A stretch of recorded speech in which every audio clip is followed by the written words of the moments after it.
O sistema econômico da China está entrando em colapso.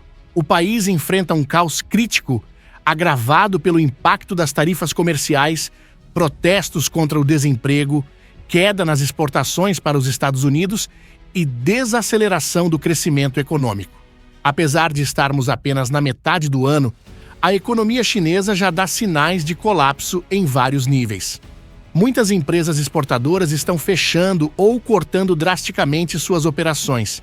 Em algumas zonas industriais onde as linhas de produção funcionavam sem parar, os donos agora estão suspendendo as atividades por falta de pedidos, mandando trabalhadores para casa sem pagamento. Várias fábricas estão à beira da falência. No primeiro trimestre de 2025, mais de 150 fábricas de médio porte fecharam nas principais províncias exportadoras, como Jiangsu, Guangdong e Jiangxi, a pior crise em décadas. A China, que se tornou a segunda maior economia mundial, impulsionada pelas exportações e produção em massa, agora enfrenta sérios problemas. Os dados mostram que, em 2025, o país entrou em uma crise econômica grave. Segundo o Escritório Nacional de Estatísticas da China, o crescimento no primeiro trimestre ficou bem abaixo do esperado. Projeções de instituições financeiras indicam que o PIB pode cair para 3,2% até o fim do ano, um nível muito baixo para um país que, por anos, manteve crescimento entre 6% e 7%. Mesmo em 2024, o crescimento oficial foi de 5,1% e havia expectativa de recuperação neste ano. Relatórios de abril mostram que o setor bancário está enfrentando problemas de liquidez e que o desemprego continua a subir, o que derrubou o otimismo. O Banco Popular da China confirmou que as guerras comerciais e tarifas dos Estados Unidos estão pressionando a indústria. As exportações caíram cerca de 15% em dólares no primeiro trimestre e as destinadas à OS Estados Unidos despencaram 25%. Como resultado, fábricas estão atrasando salários e paralisando atividades. A utilização da capacidade industrial caiu ao menor nível em 3 anos, e muitas empresas declararam férias coletivas ou falência, o que afeta severamente o mercado de trabalho local. Relatórios de organizações como o FMI reduziram a projeção de crescimento chinês para entre 3,5% e 3,7%, uma mudança drástica para um país que já teve crescimento de 2 dígitos.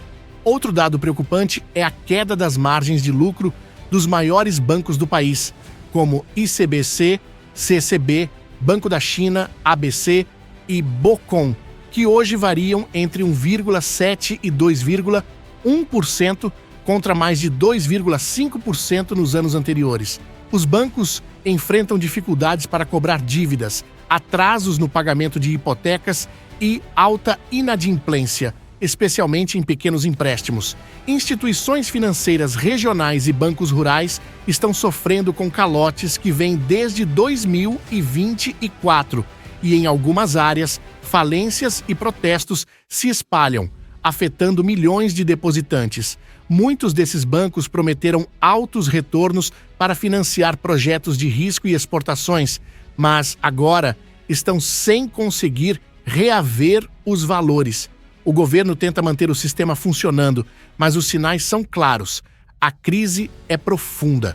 Em abril, relatórios alertaram que um resgate em larga escala dos bancos chineses poderia aumentar a dívida pública em mais 4% a 5% do PIB. No mesmo mês, o Conselho de Estado da China destacou uma estagnação crescente nos setores de exportação e construção civil. O governo chegou a anunciar incentivos ao setor imobiliário, como o aumento dos limites de empréstimos para governos locais, mas especialistas temem que essas medidas apenas adiem a crise. A dívida dos governos locais já ultrapassava 10 trilhões de dólares até o fim de 2024, grande parte usada em obras de infraestrutura e projetos imobiliários. Esses investimentos dependiam da venda de imóveis para se sustentar, mas os dados de abril de 2025 mostram queda entre 20% e 25% nas vendas, até mesmo nas grandes cidades. Os preços dos imóveis também caíram e a procura por moradias em áreas rurais despencou ainda mais. Além disso, a aprovação de hipotecas está estagnada e os boicotes a financiamentos habitacionais se espalham, elevando a percepção de risco dos bancos. Os principais pilares do setor imobiliário. Segundo a administração aduaneira da China, no primeiro trimestre deste ano, as exportações têxteis para os Estados Unidos caíram 28%, as de componentes eletrônicos 32% e as de peças de máquinas 25%. A participação dos Estados Unidos nas exportações totais da China caiu de quase 20% em 2017 para cerca de 14% atualmente. Essa queda não é só proporcional, representa também uma perda significativa de valor para mercados estratégicos. Além disso, outras regiões importantes estão diversificando suas fontes de fornecimento para fora da China. A União Europeia impôs restrições à tecnologia avançada, criou impostos de carbono e estabeleceu cotas que dificultam a atuação de fabricantes chineses no mercado europeu. Com o enfraquecimento das exportações, o setor industrial chinês desacelera. Alguns relatórios apontam que entre 180 mil e 250 mil fábricas podem suspender ou encerrar suas atividades até junho de 2025. Desde abril, os impactos sociais começaram a aparecer com mais força. Milhares de trabalhadores em centros exportadores como Guangdong e Jiangsu foram às ruas após ficarem sem salário. Muitos empresários do setor de montagem eletromecânica desapareceram ou declararam falência. O setor de logística também sente os efeitos. Apesar da queda nas tarifas de frete, os contêineres seguem vazios pela falta de pedidos. A Federação Chinesa de Logística e Compras informou que o índice PMI de abril caiu para 49,1, o menor nível em 16 meses, e qualquer número abaixo de 50 indica retração. O relatório também aponta que 60% dos protestos trabalhistas estão ligados a atrasos salariais, o que tem paralisado a produção em diversas regiões. Embora o governo tente esconder esses protestos da mídia, imagens vazadas mostram a gravidade da situação. O principal fator por trás da crise nas exportações são as tarifas comerciais. A onda de tarifas iniciada por Donald Trump continuou até o fim de 2024 e início de 2025, chegando a 145% em algumas categorias. Isso reduziu drasticamente as margens de lucro. Um exportador têxtil em Guangdong, por exemplo, afirmou que, com tarifas tão altas, vender para os Estados Unidos passou a gerar prejuízo. Além das tarifas, o embargo dos Estados Unidos à tecnologia de ponta, especialmente chips e componentes eletrônicos, aumentou ainda mais a pressão sobre os exportadores chineses. Diante desse cenário, algumas empresas começaram a buscar alternativas, como transferir parte da produção para países como o México. Com o crescimento da produção em países como Vietnã e Índia, a força de trabalho na China começa a ficar parada.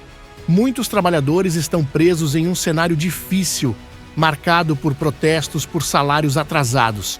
A juventude também enfrenta um panorama preocupante.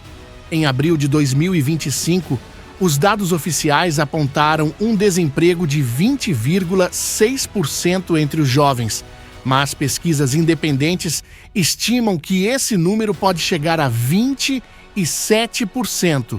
Milhões de formandos sonham com empregos qualificados, mas as fábricas estão fechando, o mercado de trabalho encolheu e até as instituições estatais estão contratando menos.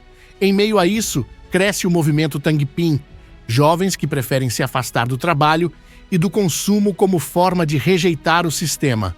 Essa rebelião silenciosa contrasta com o ideal de disciplina e esforço coletivo promovido pelo Partido Comunista. O governo pede otimismo, mas a realidade econômica empurra muitos para o desânimo ou o protesto. O sistema financeiro também está em alerta. A possível falência de bancos rurais preocupa milhões de chineses. Um escândalo com 4 bancos na província de Henan resultou na perda de 6 bilhões de dólares em depósitos, sem que os clientes pudessem sacar seu dinheiro ou recebessem explicações. Muitos viajaram longas distâncias para protestar, mas foram recebidos por policiais nas portas dos bancos. As redes sociais mostraram a indignação. Onde está o Banco Central? Onde está a proteção ao meu depósito? Especialistas afirmam que há mais de 4 mil bancos rurais em risco, com ativos frágeis e balanços comprometidos. A situação piora com os boicotes a hipotecas e o calote de incorporadoras. Sem uma ação emergencial, uma onda de falências pode ocorrer. Por outro lado, um resgate massivo poderia criar bancos zumbis, aumentar ainda mais a dívida pública e desvalorizar o yuan, que já está próximo do menor valor em 3 anos nos mercados internacionais. Agora, com a queda nas exportações e foco no mercado doméstico, os preços ao produtor começaram a cair. Segundo o Banco Popular da China, o índice de preços ao produtor, PPI, ficou negativo nos primeiros meses de 2025, com quedas de 1,2% em março e 1,5% em abril. Alguns setores já estão vendendo abaixo do custo. Grandes empresas têxteis afirmam: estamos liquidando estoques antigos com descontos, mas ninguém está comprando. Mesmo com preços menores, a demanda segue fraca. Essa pressão deflacionária pode levar a uma estagnação, reduzindo ainda mais os lucros das empresas. O governo está preocupado. Se a deflação se aprofundar, as receitas das empresas caem e aumenta o risco de calotes no sistema financeiro. As exportações continuam limitadas por tarifas em mercados como os Estados Unidos e a demanda interna é insuficiente. Cortar preços parece uma saída imediata, mas no longo prazo, isso pode alimentar um ciclo de deflação difícil de reverter. Apesar da flexibilização das restrições da pandemia, o consumo ainda não voltou ao normal. A população está poupando mais e o medo do desemprego está desestimulando os gastos, o que apenas reforça a fraqueza do mercado interno.